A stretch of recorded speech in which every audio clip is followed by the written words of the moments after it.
So I'm going to make an attempt to change a power steering pump on a 97 E450 Econoline van. Before I do projects like this, I often like to look at tutorials on YouTube and see if I can't learn anything.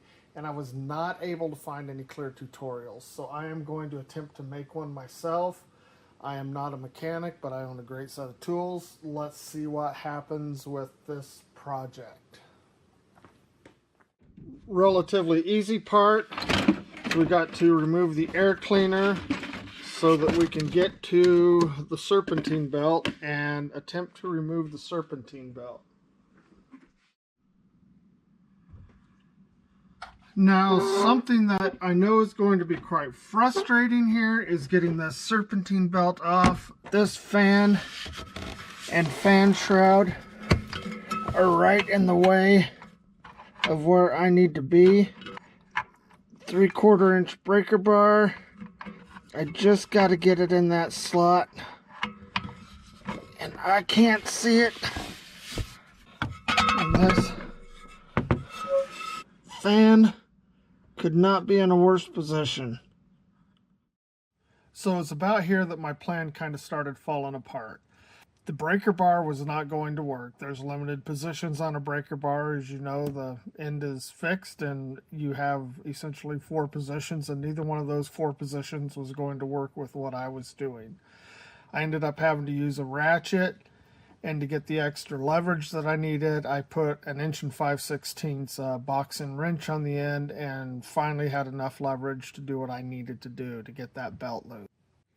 Once the belt is loose, it slips very easily off the top of the fan pulley or the water pump pulley and gives you plenty of slack to get it off of everything else that you need. It wasn't that hard once I figured out how to do it.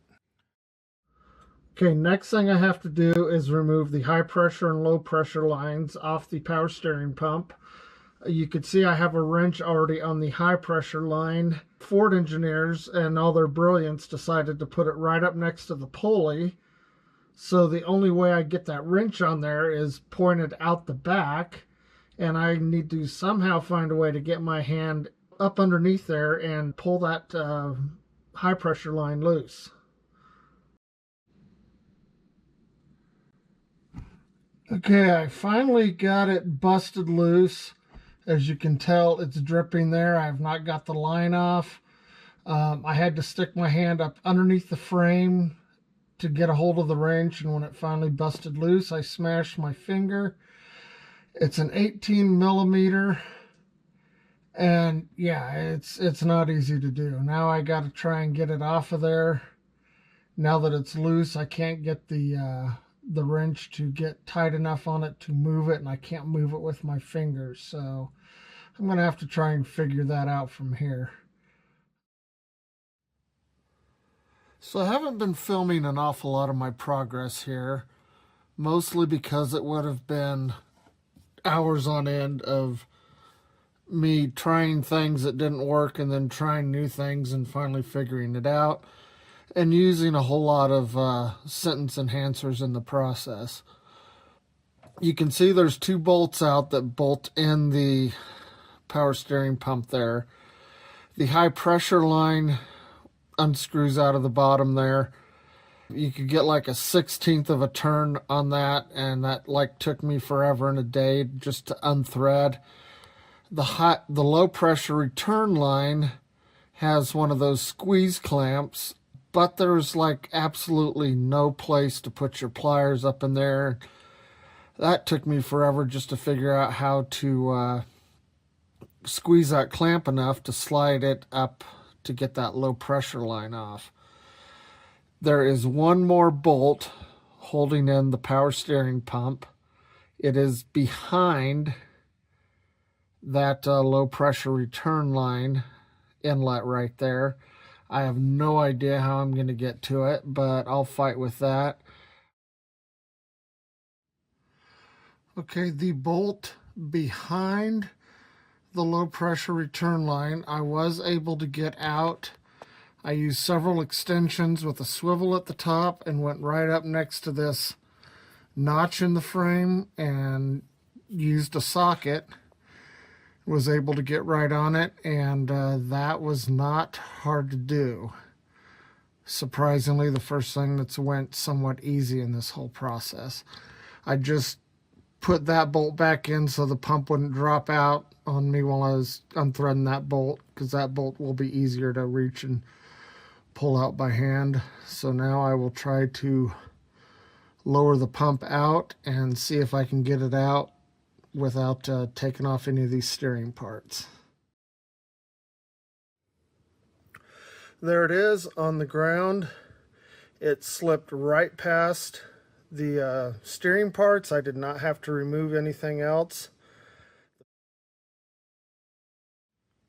So the project has long since been finished now. I'm just now getting around to finishing my outro. The whole thing went together fairly easily. Simple reverse of what I did to take it apart. Since I already took it apart, I knew what I had to do. It was not that hard to get everything back together. Put the pump in, bolt it in, get the belt on, and bleed the system. I did not get any video of me putting the pump back in, but there's a couple of important things to remember. The pump itself does not come with a pulley on it, generally speaking. You have to buy a puller kit to get the old pulley off, and you have to put that pulley on the new pump. I opted to buy a pump that already had a pulley installed. It's only about another $10 extra. So I pulled the pump off, replaced it with the pump that already had the pulley on it. I did not have to worry about pulling the pulley. Now, bleeding the system is something that takes a little more time.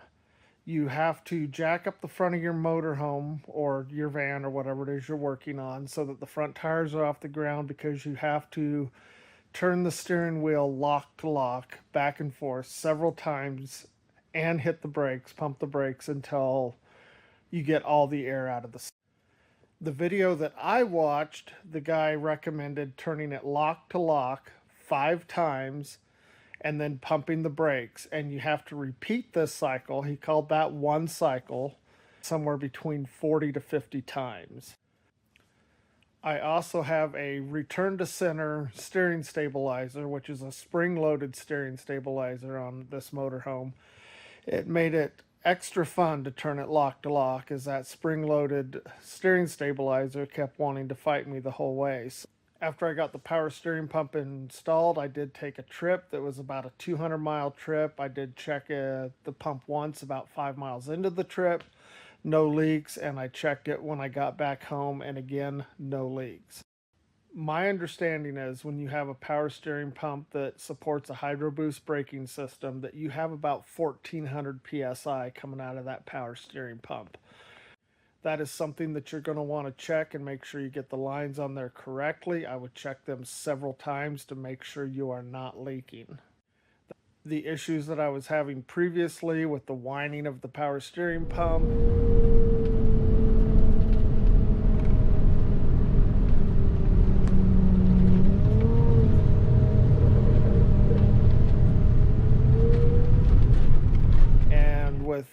not being able to turn the steering wheel at an idle have been resolved.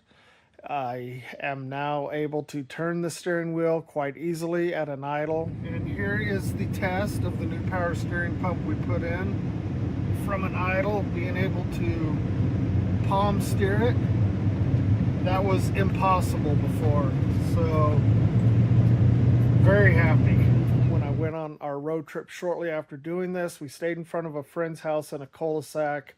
I had to steer around quite a bit to get turned around in that cul-de-sac and to get positioned in front of his house. It was very easy. I was able to palm steer it lock to lock at an idle, which was absolutely impossible to do before.